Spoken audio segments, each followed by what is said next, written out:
So welcome everybody. My name is Rana El-Kalyoubi. I actually spun out my company Affectiva out of the Affective Computing Lab right here back in 2009. Sold the company a couple of years ago, and I've been spending a lot of time in investing in AI startups, and I just feel very lucky to be in this place in this moment of time, experiencing all of the incredible innovation we're seeing. So our panel today is going to be about how do you cope with the rapid speed at which AI is accelerating?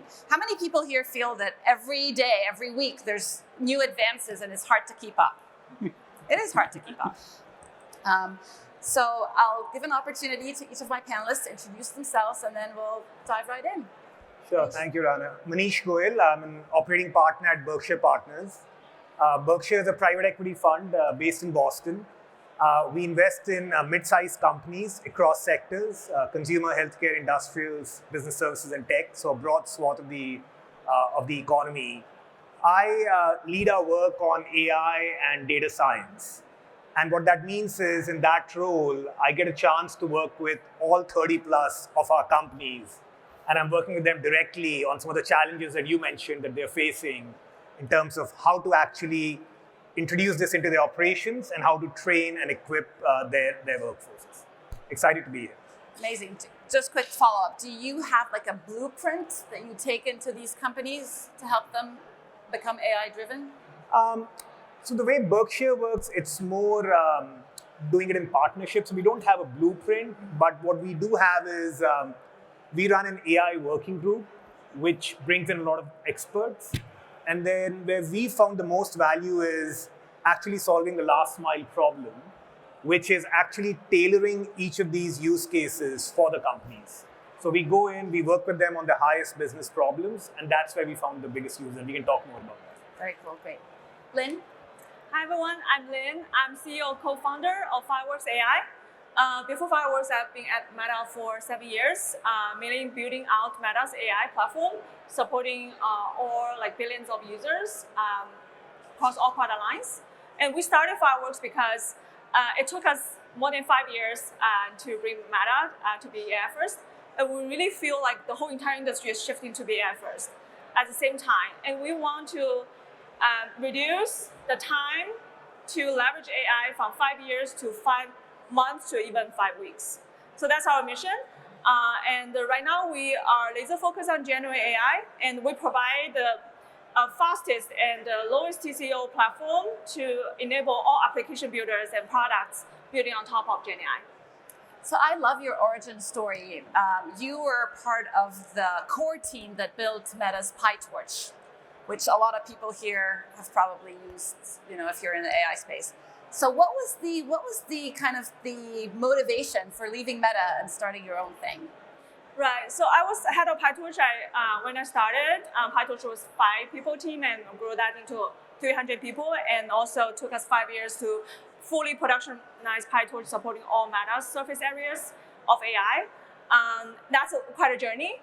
At the same time, I was, through PyTorch open source engagement, I was talking with many companies as partnership, and realized, no matter how big or small those companies are, there's a huge desire on one hand to be AI first and do the transition really fast, and be in this way, leverage it or even ahead of wave. But on the other hand, it's significant lack of expertise, lack of infrastructure, lack of resource, lack of know-hows that slow them down. And that big contrast makes me feel we actually can make a huge impact.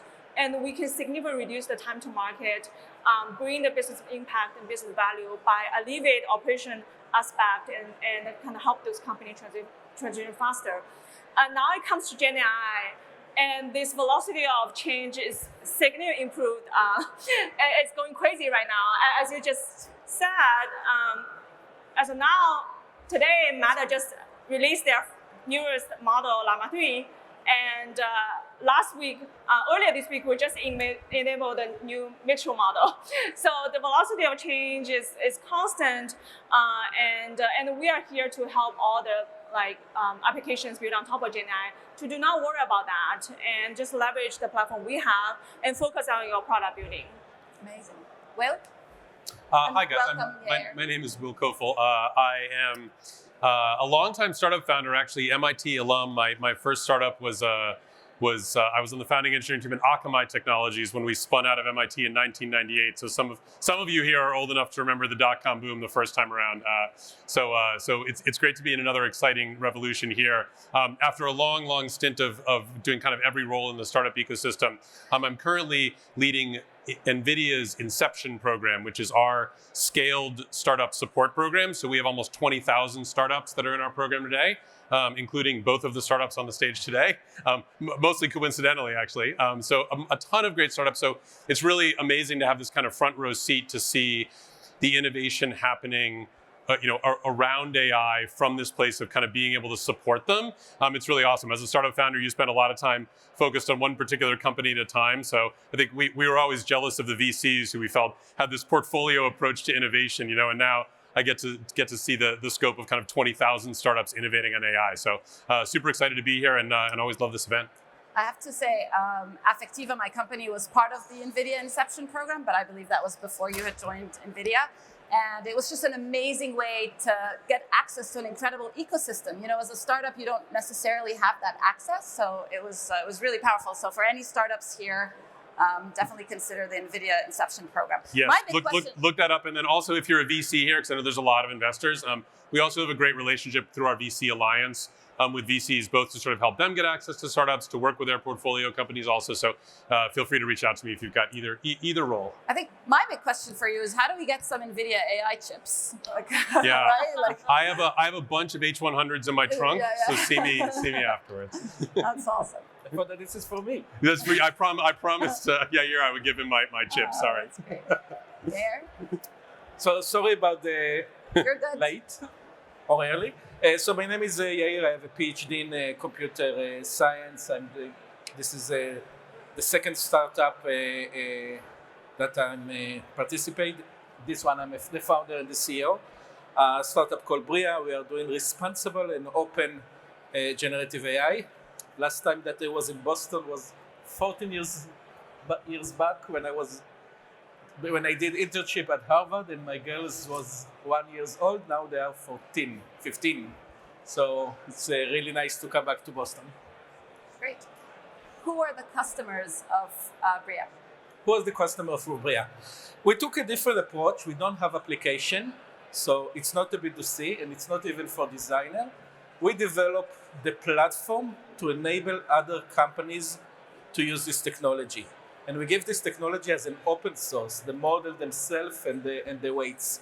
So what we did, we developed an attribution engine, which every time that we generate an image, we know how to trace back in the training set which data influence this specific generation, and we know how to reward this data owner.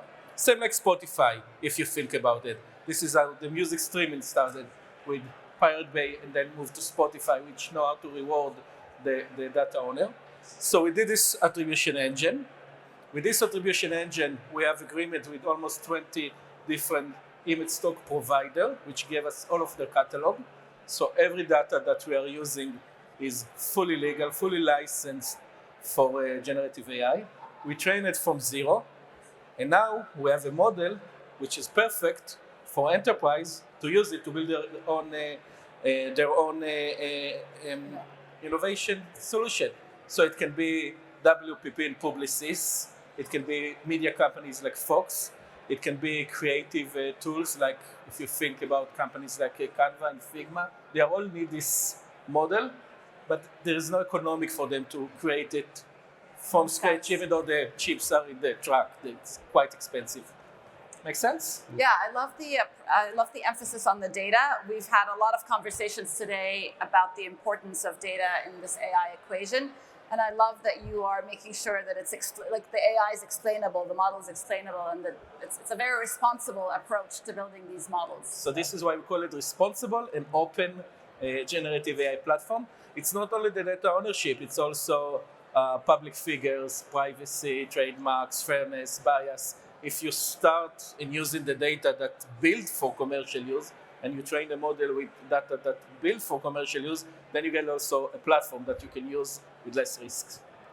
So I want to ask you each about the opportunities, the biggest opportunities you see as we kind of embrace being an AI-driven organization. And I love that this panel is so diverse. We've got large enterprises, we've got startups, we've got kind of big tech. Yep. So what are the opportunities you see?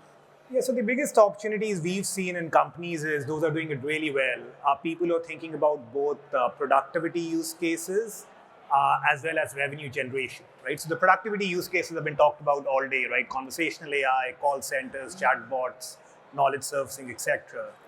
Where I think it gets really interesting is when you're looking at your core business processes and thinking about how do you improve them for a customer benefit. So just to give you one example, which I particularly like is, say you are in the distribution industry. And typically, when a customer calls you and says something is broken, the rate at which you can predict what part they want is roughly 50%. Now, if you can move that number that the tech goes out with from 50% to 70%, it's a game changer. It includes customer satisfaction. It has a significant impact on cost.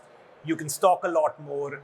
And what's good about this is two other things. One is there is actually low risk of hallucination because all I'm caring about is improving my batting average. There's very low risk of hallucination. And the second thing is there is something really different about the data. A lot of the data which was sitting in customer service manuals, in old PDFs, in call logs, was not being used. So what we are trying to encourage all of our companies to do is to think about the one or two use cases in their business model where this really makes a difference, and then working hard creatively to solve that issue. And then I would imagine you could probably use a platform like Firework. Exactly, which is right? Great segue. Yeah, how would you help definitely. Manish's company? Yeah, so definitely. I had a takeaway to follow with both of you to understand how we can use this. Definitely. So I have actually a question to the audience. How many of you think Gen AI technology is eventually going to touch your life? You will personally use it in one way or the other. Okay, we don't have a very enthusiastic audience here. But throughout this event, I've been in a lot of lightning talks or startup ideas, a lot of discussion about building all kinds of assistants. I personally, our company has been supporting legal assistant products, medical assistant products, coding assistant, all kind of coding assistant products for productivity. Today, you don't need to write PowerPoint. You can generate PowerPoint just by saying what you want, or you don't need to type for web application building. You can say what kind of web application you want to build. It will generate for you. So a lot of those is coming up, and I do think this generative AI is going to create a tidal wave of disruptive applications and products, right? But all these products are going to be used by all of you eventually, whether you're consumer, or developers, is going to benefit from that. So when you use those products, we don't want to wait, right? We want to see results immediately and keep thinking and processing and keep using the product. So latency is extremely important because it has to kind of come back to you quickly. And more so, this is a year that we no longer talk about human as the receiving side of Gen AI. We talk a lot about agents, right? So there will be a lot of agents play different roles. They will self-organize, self-coordinate with each other. So for one task, it will have multiple agents talking with each other to finish that task. And then latency becomes even more important. We're not talking about 1 second, half a second latency. We're talking about millisecond latency. So then quickly, those agents can, through Gen AI technology, can finish a task to improve productivity. So all comes to, those models. At the same time, we know the models are very big, right? We know that OpenAI's mission is AGI. AGI means building AI systems that's smarter than human. Those models has trillions of parameters, very big. But it's kind of at the same time, we know all these applications we talk about, whether you are on the receiving end of consuming them or its agents, it pushes to very low latency. So these two actually don't go hand in hand. And what we believe in is we're going to invest in much smaller models, make it on par quality with large models for solving specific problems. At the same time, the smaller models, we hyper-optimize for those smaller models because all these models are PyTorch models. We wrote PyTorch code. We know exactly how to optimize them to bring in the lowest latency to those products and applications.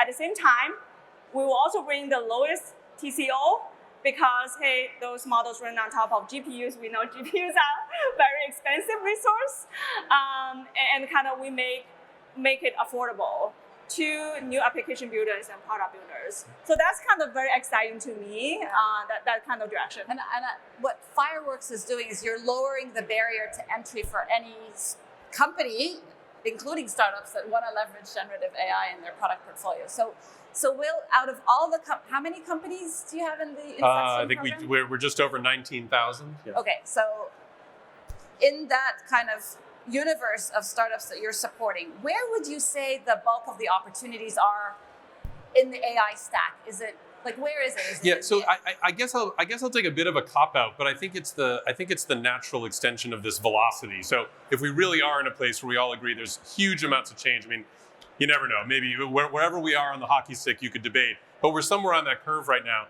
And I think that leads to the unique opportunity here, which is actually across the ecosystem. What we see is that there's opportunity at every single place in that stack. And what I would say is the more focus that people can have right now on advancing the ball on one particular thing, whether it's regulatory, whether it's platform specific, I mean, but both of these companies have taken like platform approaches here. There's massive opportunity in the pickaxes and shovels for this revolution, but there's also massive opportunity for domain experts to understand the implications of AI in their domain. So we see incredible legal experts, incredible healthcare experts, and biotech. I mean, BioIT World just wrapped here in Boston, and we had a bunch of people from NVIDIA there. There's massive interest in AI, not just for drug discovery, but for so much else in that world. So I think to understand if you're playing in a domain-specific applied AI area, or in sort of a platform area, or in the much needed areas around AI bias and AI regulation and AI safety and AI open source and all these things. Like, I think the reality is that we're seeing opportunity across all sets. And I guess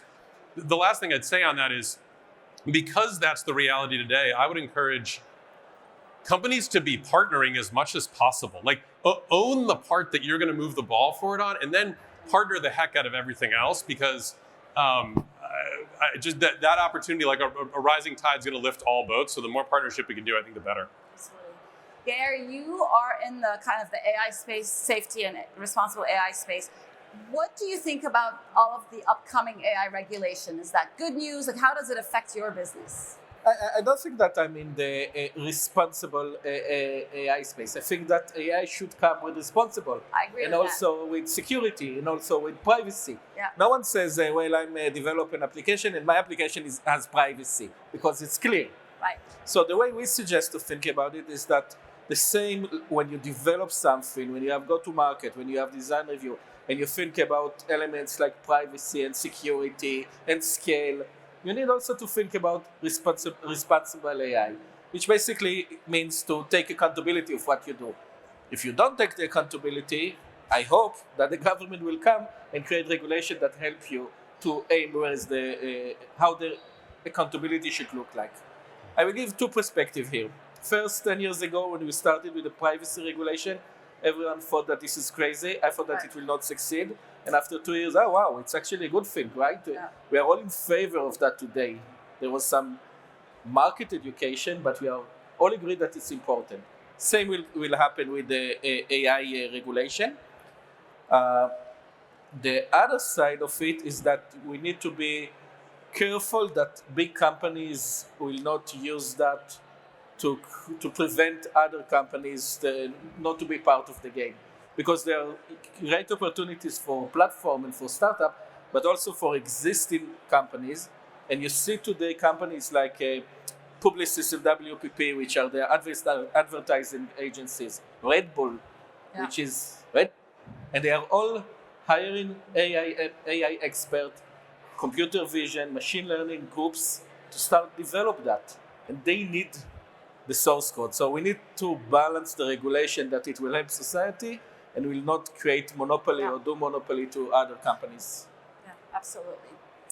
All right, so what is one piece of advice that you would give our audience on how to stay up to speed with AI innovations? I would say just get started, right? All of us are learning. All of us are behind the curve. just get started, have the confidence, and try different things, and you'll be fine. I always say my son is 15 and he's my AI mentor. He's always trying these new tools and breaking them. I'm sure at some point he'll get into trouble, but I love the mindset. I'm sure he's teaching you quite a bit. Yeah, it's amazing, and he gets all his information from TikTok. So anyway, how about you? What's your advice for people to stay up to speed? Yeah, I would say there's a little bit of fatigue of how many updates there are every day. Part of the fatigue is, hey, there's a new model coming up. What do I do? Do I try it, or do I wait and see, how people react and so on? It has been a constant confusion, and people feel like tired of catching up with. I think just this week there are 2 new models, like 2 big models got dropped. So that's where we come in as Fireworks AI. We actually offer more than 100 models, and we actually monitor them constantly and put the most state-of-art as our featured model. And you can easily access them through our serverless integration and super easy API, which is also OpenAI compatible. So I'm pretty sure a lot of developers are very familiar with OpenAI's API, and then you can seamlessly migrate to use ours and use smaller models to achieve your goals better and faster. So we hope we actually alleviate that side of the concern and make your job much easier, and you just focus on your next level of application and product development and be innovative. Will, how about you? Yeah, I mean, I guess as a personal piece of advice, I would remind us all, myself included, to spend more time hands-on with this stuff. Yeah. It's really easy for us to sit around and read the blog posts and read the newsletters and all that, but I would challenge people in this room, if you're not in there playing, building, acting like a consumer, acting like a developer, then you're probably not digesting it at the level that you're really going to understand where those opportunities are. So I think one piece of advice is, get as hands-on as possible. And then if you're building businesses out there, the other piece of advice is just clean up your data. You won't be upset if you have clean data. Right. Absolutely. I'm going to take the geek answer and to reference to a book and suggest don't panic. Don't panic. I love that. It's not new. After AlexNet and deep learning, we said exactly the same thing, and I got exactly the same email from AWS that there is not enough GPU at the region in 2013, and we all thought that it's not going to replace everyone, but the cars still have drivers, and AI help people. Don't panic and take McGavitt. How to say? Okay, I love that. I love that as our ending. So get hands-on, but don't panic. Thank you. Thank you. Thank you very much. Thank you.